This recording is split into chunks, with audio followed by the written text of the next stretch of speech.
Hi, everybody. Welcome to another conversation on judgment because it's been fun. And so we thought we would keep the fun happening. I'm Lila, and you can't see us anymore. Naomi's over there. We just I'm found over here. the conversation's like so much more interesting when you can't see us. And we stay a little more on task for your listening pleasure. We do. So boundaries. How do they relate to judgment? Well, last week, part of what we were talking about was judgment and expectations,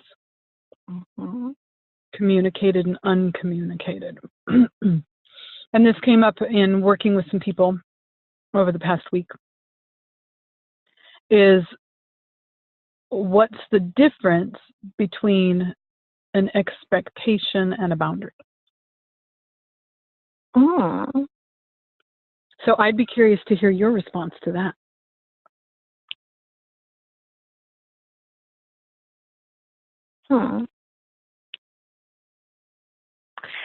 Well, my stance on boundaries is that boundaries are always personal.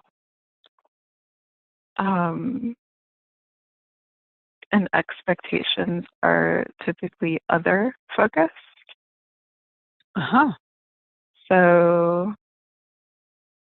I have a parenting threshold of sanity. And if at any point I start to get near said threshold, then I will do something different with the children that is, for me, boundaries that respect my sanity. And sometimes that something different is just walking away from them, like leaving them to do their thing. And this morning as we were getting ready, everybody was melting down in the house. And I was just like, I'll be in my bedroom. Like, where the sanity is and where the not meltdown is. An expectation would be, I expect them not to melt down. I expect them to get up and get dressed and go to school because we do this 180 days a year. Damn it. So boundaries are personal, and they're how I respond to outside stimuli, and I can have those set in advance. Like I could be aware in advance that I have a boundary that I do not go to crazy town with my children when they are driving there. And then expectations are about the others.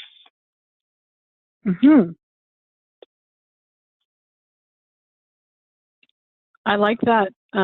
It paints a clear picture for me. Being a visual person.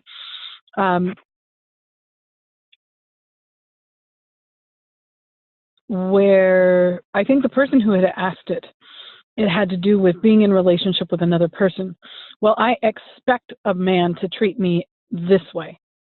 I expect to be treated this way by a man. And what if they don't? And it's like, well, it's an expectation, but I see that as more of a boundary. This is my boundary because it's global. It's a sort of a global expectation, but it's really your boundary because, like you said, it's about self. Whereas I expect you, Fred, to go pick up bread from the store is about that person. It's about a specific person, not a global. Even if it is a global thing, I expect people to be nice to one another. Well, so yeah, I see your friend's perspective or your client's perspective as an expectation versus a boundary, even though it is a global other focused thing. because the expectation is that men fill in the blank. Mm-hmm. Whereas the boundary would be, I don't date men who. Mm-hmm. I don't date men who don't open doors for me. That's not true. Yeah. Calvin doesn't open my door. Unless he just happens to be in front of me when we get to the door. Oh my God, that's so funny. But my actual boundary is, I date men who I feel provided for by. And so the expectation would be, you're going to open my door. You're going to open my car door before I get into it and before I get out of it, because I was raised in a Baptist and Pentecostal world, and that is how you show provision in those worlds, according to my experience. But what I noticed is that my enjoyable other carries heavy things for me, or even just things that I don't want to carry. We were walking around the art museum and I was having an actual fight with my coat and it was winning. And he just said, would you like me to carry that for you? And I went, oh, thanks. Provided for. And did you look at your coat and say, ha ha, I win? I was too mesmerized by the fact that he was going to carry my coat around. We were in the middle of a scavenger hunt and he was going to carry the coat around. I'm like, yes, I would love that. Thank you so much. Now, so I could have developed an expectation. I did develop an expectation. He became the carrier of heavy things. And then when I was like, hey, carrier of heavy things, will you carry this heavy thing? And he was like, no. Then I got to experience disappointment and judgment. Because the expectation had been created that he was the heavy carrier of heavy things. Yeah. So, absolutely. I like the distinction you painted, excuse me, with my friend, with the, I expect men to behave this way. The boundary being, I don't stand for being treated anyway but this. Mm-hmm. So it can be both. It doesn't have to be the or conversation. It's not either an expectation or a boundary. They can be both. Mm-hmm. And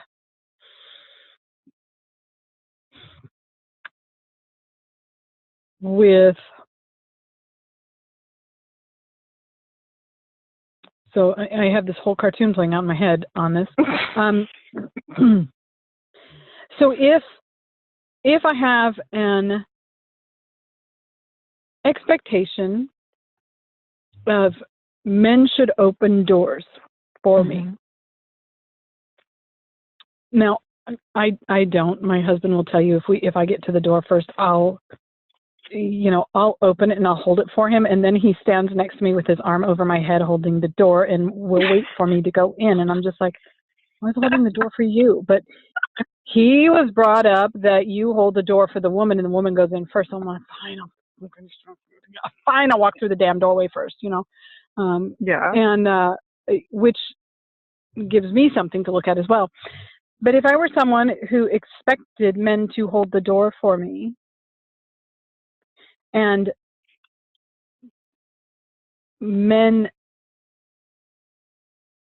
wasn't raised to be that, I'm picturing two people standing, kind of like I have done with my husband, standing there waiting for the other one to go through. And now this part doesn't typically happen. Usually I'm like, oh, yeah, it's that thing. Okay, I'll go through the door. I don't get annoyed with him. But there's that potential. I could just be like, God, why aren't you going through the freaking door? I'm standing here holding it for you.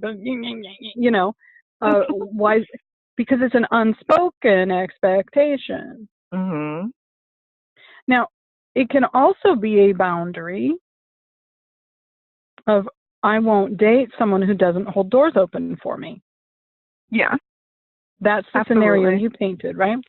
So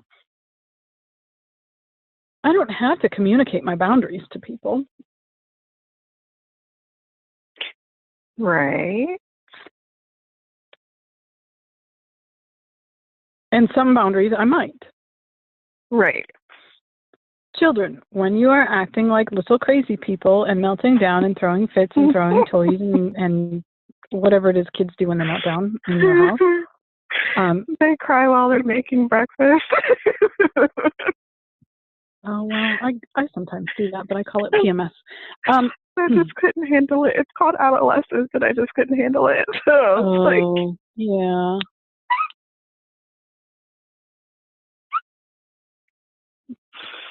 And there's that whole, we teach people how to treat us.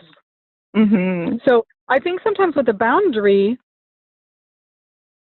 it can be easy to judge someone. Oh, that person didn't hold the door for me. What a jackass. Right. There's the judgment.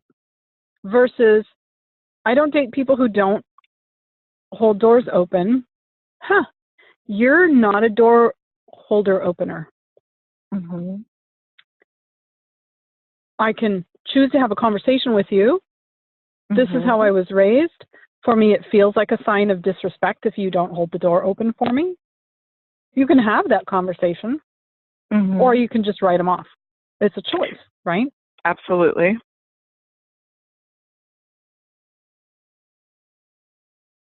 It doesn't become judgment until you're like, what a fill in the blank, your choice of words. That person is X because they don't do Y. Yes. There's the judgment, right? And that creates so much lack of receiving, which is kind of how I started this whole party. When you have a boundary, when you have a personal philosophy, as one of my favorite YouTubers calls them, then you're not in judgment of other people. I mean, you can be, but that's not the idea behind it. The idea behind a personal philosophy is this is how I choose to be. The idea behind a boundary is this is what I choose to have in my experience. And there's no resistance in that. This is just a choice, just like you have a choice. You have a choice not to live where the wind hurts your face. And right, I am choosing to live where the wind hurts my face. And I could be all judgy pants. You're nuts for wanting to live there. I don't know who in their right mind, just dumb people live where it snows and the wind hurts your face. I'm not disagreeing with you at all. Not when I go outside and I'm like, oh God, it's so cold. However, on the flip side of it, I could simply be in judgment that, oh my gosh, you are brave and strong and resilient so much more than I am, because I couldn't live where my face got hurt by the wind. Yeah, I'll take that. I'll take that interesting point of view. Because I don't feel brave. I feel just very special. I walked out of work one night and was like, why do I live here? But I digress. There is so much more allowance in the reality that I don't date guys who smoke. There's nothing wrong with you for making that choice, and there's nothing wrong with me for making this choice. It is simply a choice. But if I am holding on to an expectation that nobody my age especially smokes these days, and what is wrong with you and how dare you, I am so focused on him that I can't see the guy over here that doesn't smoke. Or I'm so in judgment of him that I don't give him the opportunity to go, you know what, you're worth me quitting smoking for. Maybe I'm not. But the possibility isn't even there if I am in such judgment. Mm-hmm. And then there's that how we do anything is how we do everything conversation. And so if I am wearing my most neon judgy pants, and I am so insistent on my expectations being met, then I am pushing away probably money, probably lovers, probably work that I love, probably a new, like, how much am I keeping away from me? Lots and lots of opportunities. Mm-hmm. Yeah, by being in judgment. If I've got my hand clenched around this expectation, am I allowing the other person the freedom to grow and shift and change and, like, who knows? Or even to simply be who they are. Yes, absolutely. Freedom, that's a great word, because you're robbing both. I'm going to put it in my terms. I would be robbing both myself and that other person of the freedom that really is simply ours from birth. Mm-hmm. Absolutely. So say more about the blocking the receiving, because I think that's a fascinating aspect of this.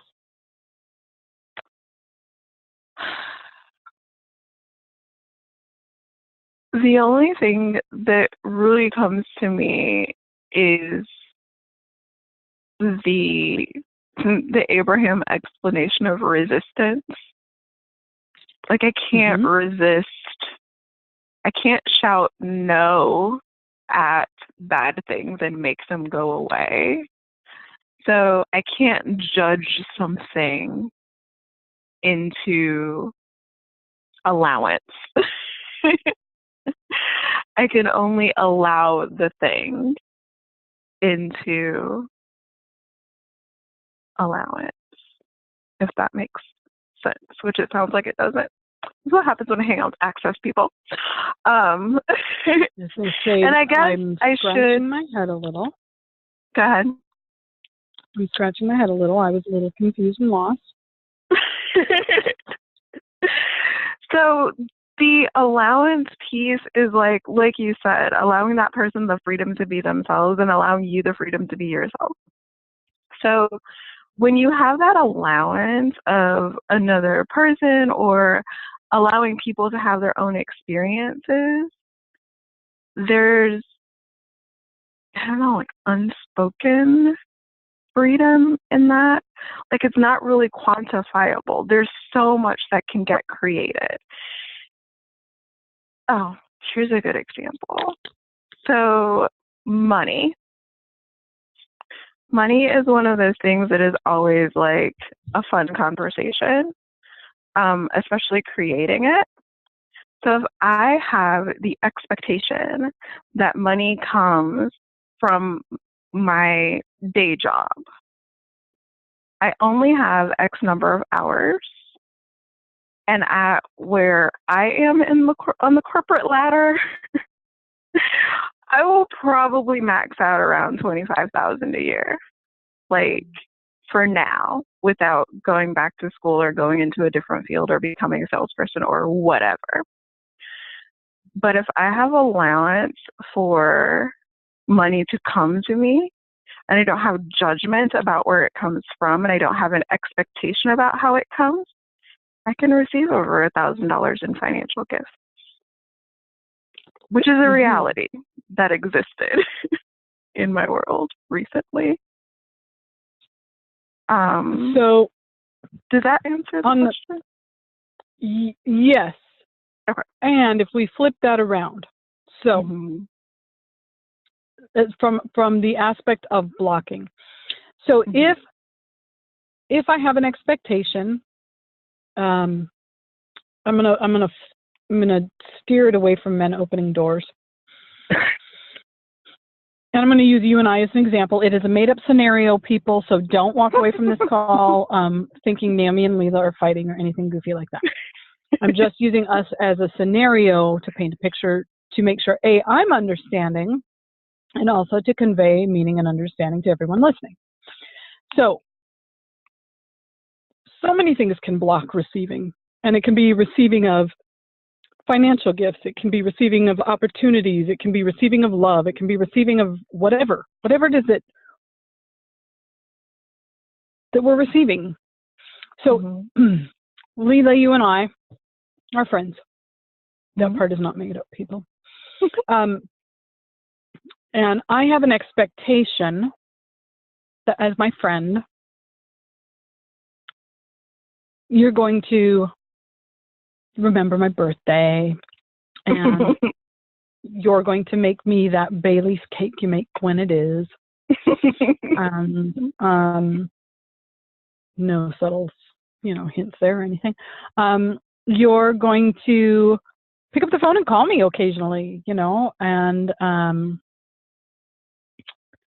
because that's what, in my world, that's my expectation of friends. You're going to tell me about your day, but you're also going to ask me about mine, because friendship is a two-way street. That's my expectation. Now, I have a boundary that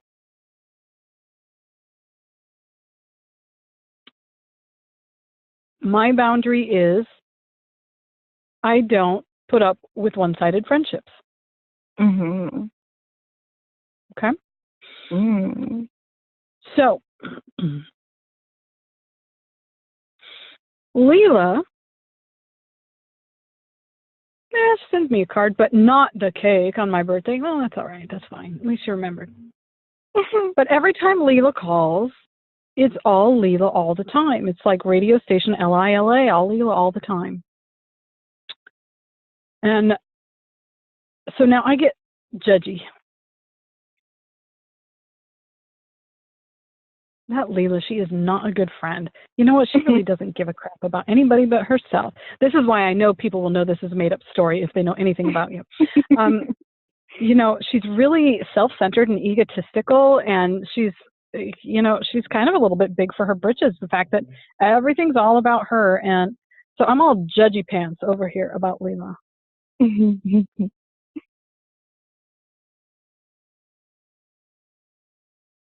What does that have to do with my bank account? What does that have to do with receiving? Okay. My gosh, there's so many possibilities in that. Perfect. So what if I don't know that you have an expectation that I bake you dark chocolate cake for your birthday? And that... How often have we heard, well, you should just know. Right? And that expectation's not communicated. And so here I am thinking I have found Naomi the best birthday card. It is the cutest. It has all of the Naomi things on it. It is rockin'. I'm apparently doing great for mine. But now your feelings are hurt. So that's one thing. I'm gonna make it personal because I don't want to tell people what they should do. For me, when the relationship is important and I have an expectation or I have a boundary, I communicate it. I say when the relationship is important because when it's not important, I will absolutely let people fade away. I'm aware. I have allowance for myself for being that kind of person as well. But just leaving the example as is, if you put on your judgy pants and you get mad at me for not baking you the cupcakes, but you don't tell me, that creates a wall. And the universe says, Naomi doesn't get what she wants because that's how you feel. You don't get what you want. The universe hears, I don't have good friends. The universe doesn't hear Lila is not a good friend. The universe hears I don't have good friends because the universe doesn't understand, I want to say specificity. Like, the universe doesn't understand this one friend is a bad friend, but all the rest of my friends are good friends. The universe only understands bad friends. And so if you've got all of your energy focused on bad friends, you can't get good friends. Mm-hmm. And even what you if focus it's on just this expands. one bad friend. Right. Now, does that mean you have to go around lying and saying that that bad friend is a good friend? Oh, absolutely not. My suggestion would be break up with the bad friend and don't put your focus on that bad friend. But if it's an important relationship, and this is Lila being human and and metaphysical simultaneously. Mm-hmm. If you really know me, you know that I don't actively kick people out of my life. They fade. I vibrate them out of my life. I put so much focus on the fact that Naomi's a phenomenal friend, Lisa's a phenomenal friend, Allison's a phenomenal friend. Like, I put so much focus on great friends that the ones that stop feeling great fade. And like, from our personal conversations, you've heard me like, I'm going to break up with this person. That never happens. Right. It just doesn't. I will think about breaking up with them, but I end up not doing it because I know that pushing things away does not work. I just get more of what I push away. Right. So focusing on what a horrible friend who did not bake you cupcakes and did not get you the gift you wanted is affecting your bank account because the universe just hears, I didn't get what I wanted.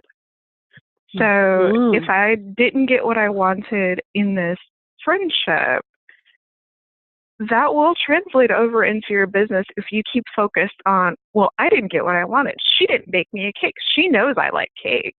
Well, my client knows that I want them to pay me. They know that I want to keep coming to me, and they didn't. I didn't get what I want here either. And now your bank account gets affected. Your business gets affected.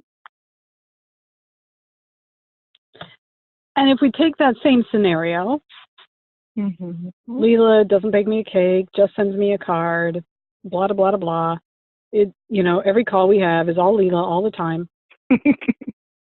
I can acknowledge that that is a thing. And like you said, I can either say, hey, if the friendship is important to me, I can say, hey, and have a conversation. This is how it makes me feel. Because it isn't about, you always do this, because if that's how the conversation goes, there's always judgment underlying there, is what I would propose. But if we are looking at it from a standpoint of, when this happens, this is how I interpret it, and so then this is how I end up feeling. I'm not saying by all of our conversations being Leela-centric, you're doing X, Y, or Z. I interpret it that my life doesn't mean much to you, and then I feel really bad. I feel like our relationship's not important. I could communicate that, which is a lot different than saying, Lila, whenever we talk, you always talk all about you. Right? Because that's all about pointing the finger, whereas the other is, this happens and I interpret it this way. I take it in and make it mean something, and this is where I end up. Because maybe in Lila's mind, she thinks that she is asking about me because of how she communicates or whatever it is. I can also take that same scenario, and there's one has judgment, the other doesn't. Could take that same scenario and be like, that's just Lila and who and how she is. She likes to talk. She does have a tendency to focus on herself, and she remembers people by sending birthday cards. No judgment. No judgment on any of it. Yeah. And so then if I'm just looking at it as this is who Lila is and not having judgment one way or the other, not making her good for it or bad for it, then there's no wall that you're talking about. Absolutely. And so then there's no blocking, right? Yeah, and there's more allowance for the person to shift. Like, not that we're doing this to change the other person, but that is a possibility. And not necessarily that they'll change, but that your relationship with them will change. You can go from, I have a friend that always wants to spend time with me, and we don't actually make plans to spend time together. And it's on both of our ends. It is, I am a reciprocal kind of person. And I don't question whether or not this friend loves me. I don't question whether or not she's actually my friend, because I know with every fiber of my being that I could call her at 2 a.m. sobbing and she would talk to me and listen to me and give me advice. I could go to her house at 2 a.m. and she would give me tea and hug me. But us getting together is just, she's always busy. And so if I don't sit her down with her calendar in the moment and make actual plans at that moment in her calendar, if it doesn't make it to her calendar, it doesn't exist. Right. I can be in my feelings and, oh my gosh, she doesn't really like me because she'll hang out with our other friend, but she never hangs out with me. Well, that other friend is probably better at harassing than I am. And that is my point of view, is that it is harassing her to text her every day and be like, hey, when are we going to hang out? Hey, when are we going to hang out? Hey, when are we going to hang out? And maybe it doesn't have to be every day, but that's just my point of view. So I can throw away a beautiful friendship, or I can have allowance. And then when I do see her, we get to hug and laugh and, oh my gosh, how are your kids? And how's your husband? And how's the new house? And how is this? And how is that? And catch up and be great still. And what a difference. Yeah. And even just you describing the two, and I have been that first one. She doesn't spend any time with me, and get all petty and whiny. I have been that person. There. Which is how I know both sides so well. Right? I was like, oh, right? Well, she's always hanging out with that person. Look at their Instagram. And I'm like, it might not be me. Or it might be me, and we might interact differently. I had somebody ask me, this probably been a year ago. Oh, have you heard from insert friend's name there? And I felt myself get really crabby because I hadn't, and because we'd been doing all this stuff together, and all of a sudden it was like I got dropped like a hot potato. Mm-hmm. Now, when I look at it, I don't think that's really the case. They have two kids, they homeschool, et cetera, et cetera, et cetera. They are very involved in sports, plus they took up, I don't know, marathon running or kickboxing. I don't even know what it was. I don't even remember now.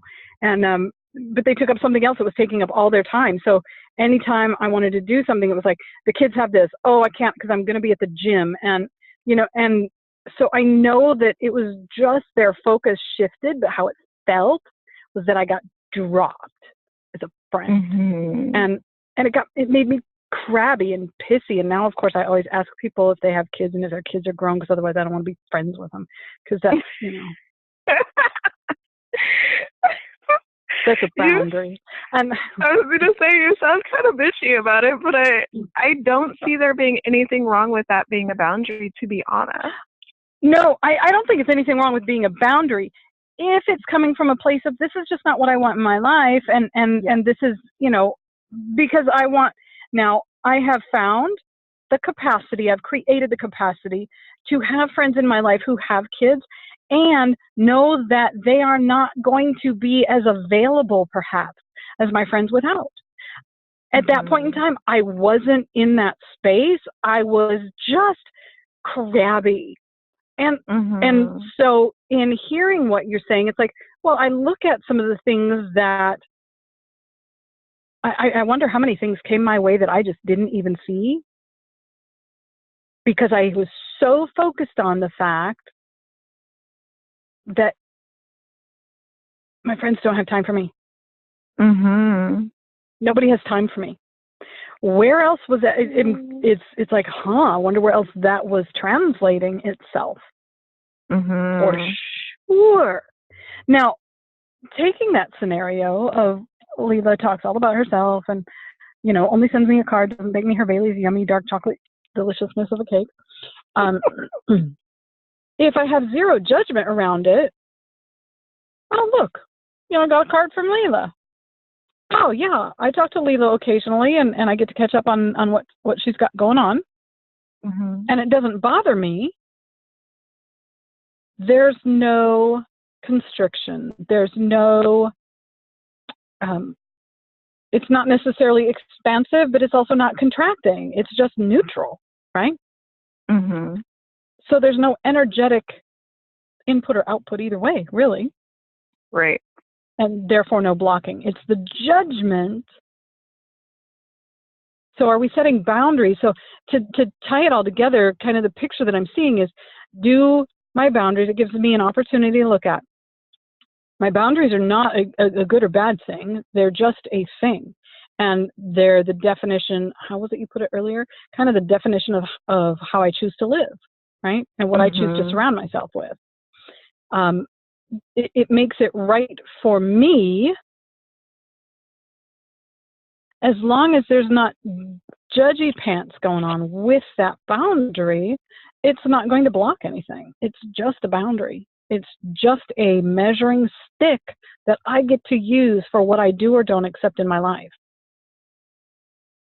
It's the judgment piece of that will throw a wrench into the works. Yeah? Yes, absolutely. So when we recognize that that's what we're doing, I've got this boundary called, I don't let my friends cancel. I don't put up with flaky people. That one is a boundary I have. I don't put up with flaky people.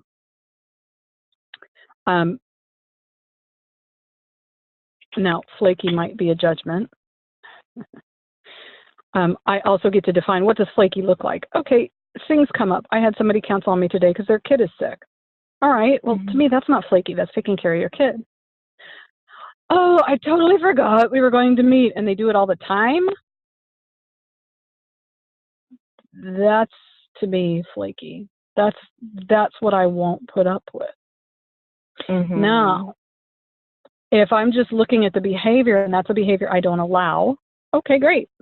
I don't want to interact with and surround myself with people who that's how little they respect themselves and other people and their time. Yeah. Because that's how it translates to me. Now, I could be making them wrong for being flaky. And sometimes that does happen. But that's where my blockage is. So when we are looking at our boundaries, if we recognize, because like I said, sometimes there's no judgment. It's like, okay, that person, 3 strikes, I'm sorry. I'm just, come to me when you're ready, because I'm just not going to waste time there. Yeah. But I'm not necessarily making them wrong for it. In those moments when I recognize that I'm being judgy about it, what can I do to turn that judgment off? Because I'm sure that some of our listeners are wondering that same thing. The first thing that comes to mind is a deep breath, which is a pattern interrupt. Like, just breathe. Yes. And then tell yourself a different story. The thing is, we're telling ourselves a story all the time. we're telling ourselves that guy didn't hold the door for me, so he's like an asshole. Or we're telling ourselves that cashier was a jerk. She must be having a bad day. She was so rude to me. She must be having a bad day. Now I can. Instead of she's just a bitch. Wow. Yeah. And that's kind of my default perspective is, oh, that person must be having a bad day. You gotta have a bunch of bad days for me to be like, you're an asshole. Right. One bad day does not an asshole make. Right. So once you breathe, then decide what story you want to tell yourself. And then tell yourself that story until you believe it. Because we are all just telling ourselves stories. I think that's probably the most potent tool I can offer is look at the situation, take a deep breath so you can take the emotion out of it. Yeah. And then look at the situation from a non-emotional perspective and decide how you want to be. Do you want to be mad? Because what are you getting out of being mad? Right? I want my damn cupcakes. Or would you like to create something different? Are you aware that in being mad because you didn't get your cupcakes, you are assuring that you're not going to get no damn cupcakes? Ooh, how at least not from Lila. Cupcakes, then? Because, there is just the energetics of pushing the thing away because you're mad. And then there is the reality of you didn't communicate what you wanted, so you're not likely to get it. Closed mouths don't get fed, as my family likes to say. There is the possibility of completely alienating that person and pushing that friendship away altogether. Now you're damn sure not getting cupcakes because she's got the recipe. So yeah, you won't even be able to make them yourself. So I don't like that game. I just love my cupcakes. So, yeah, think about the consequences of the response that you're going to offer, the story that you're going to tell yourself before you buy into whatever story you buy into, or choose not to buy into the story. Like any story, Good, bad, or otherwise. Yeah, the fact is, my friend and I don't get together that often. That's it. I don't have to make it mean anything. That's just it. Well, and so often when we're making it mean something, we're mind reading. Like you said, we're telling ourselves, we're telling a story, whether it's a good story or bad story, and that part's the judgment piece. It's unless Lila came to me and said, I don't like you, and so I'm not making you cupcakes.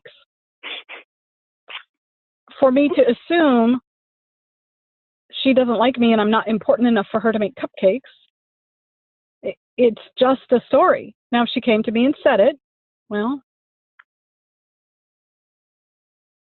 if she actually said those specific words, then it probably is truth, but then she's probably not going to send me a birthday card either. But we make stuff up. And so I love the taking a breath, because that's that physiological, let me stop right here.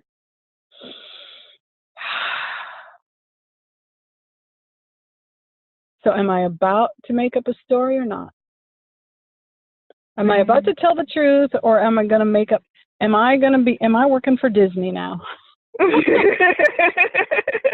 Are there going to be dancing teacups that come out with this crap that's about to come out my mouth? And then there are, so many options. Like, you could tell yourself a different story, or you could ask questions. Like, what's Yeah. right about this I'm not getting? What is right about not getting cupcakes that I'm not aware of? What Who about knows? this is about me? Well, What I'm about having this a is pity party.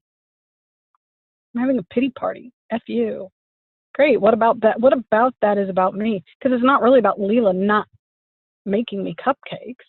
It's about the fact that I wanted them, and now I'm feeling left out because nobody acknowledged my birthday, and I didn't get dark chocolate cupcakes. Damn it! And I'm making it mean, and I'm making up a story about what it means. It means nobody gives a shit about me. Well, like you said, then it becomes choice. Is that what I want to walk through life thinking? Or do I want to, you know what, maybe Lila's oven broke and she didn't have a way to make me freaking cupcakes. But instead, I'm walking around going, nobody loves me. Lila didn't make me cupcakes. Oh, dude, we just got our new oven. It's so nice to be able to bake again. Oh! And this whole time I've wasted all sorts of energy thinking Lila is just mean or hates me because she didn't make me cupcakes, when in reality, her oven broke. Where else do we do Lila's that? little phase, and she's not baking for 2 weeks, and she planned poorly. Sorry. If you really cared about me, you wouldn't have done that. Your uterus is so rude. Right? You're rude, and your uterus needs to get on my schedule. Yeah. I love to take a breath, though. Take a breath. What about this is right? What's right about not getting cupcakes? Well, now my ass won't get fat. My face won't break out. My blood sugar won't crash. What about this is about me? Because it's always, anytime we're in judgment, anytime we're mad, it's about us. It's not about the other person. Even if it is bad behavior on their part. Mm-hmm. Even if somebody drives by and yells at my husband, go back where you came from. For those of you who don't know, my husband's Native American. And I just see that as ignorant behavior when people do that. Of course, I do get judgy, and most of the time it's really good that I'm not with him because I would ranty pants all over them. I have no words. I'll just be here. Oh, I got lots of words. But luckily, most of the time, it's either after the fact where I'm like, did I just hear what I think I just heard? And they're long gone because I'm dumbfounded, or I'm not with him. And it's like, or I'm in the store and he's in the parking lot, and it's like, oh, man, those people are so lucky. Yeah. But ultimately, that's not about them. My reaction isn't about them. My reaction is about me. So when I'm judgy about a boundary, when I'm judgy about an expectation, when I'm judgy about any of it, it's an opportunity to really look at, what about this is about me? Do I want to spend my energy being judgy? Potentially put up that wall and block a lot of stuff? Block the stuff I say I want to receive? Or open up? Yes? Yeah. I love it. I can see where this is playing out in subtle ways in my existence.